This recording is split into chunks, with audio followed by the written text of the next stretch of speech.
Setelah lama diam, aktor Amar Zoni akhirnya berbicara soal kasus narkoba yang menjeratnya. Amar Zoni baru saja ditangkap kembali untuk kasus narkoba saat mendekam di Rutan Salemba, Jakarta Pusat. Menurut Amar Zoni, banyak hal yang tak sesuai fakta, maka dia menuntut agar dihadirak secara langsung saat sidang kasus narkoba terbarunya ini. Keterangan ini diungkapkan John Matias, kuasa hukum Amar Zoni, saat dihubungi tribunnews.com. Amar bilang ke saya, "Om, saya minta sidang ini saya harus hadir. Jangan online, karena saya akan membuka semua apa yang terjadi di dalam," ujar John Matias. Menurutnya, Amar menolak sidang secara daring karena khawatir keterangannya tidak bisa disampaikan secara bebas di bawah pengawasan pihak lapas. Kalau online, kan dia masih di bawah pengawasan lapas.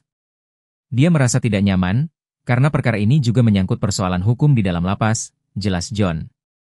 Menurutnya, kehadiran langsung Amar di ruang sidang sangat penting agar bisa memberikan keterangan secara leluasa tanpa tekanan. John juga menyinggung bahwa proses sidang tidak mungkin dipindahkan ke Nusa Kambangan karena akan memakan waktu dan biaya besar. Kalau Amar dihadirkan ke Jakarta, itu justru sesuai asas peradilan yang murah, cepat, dan berkeadilan, imbuhnya.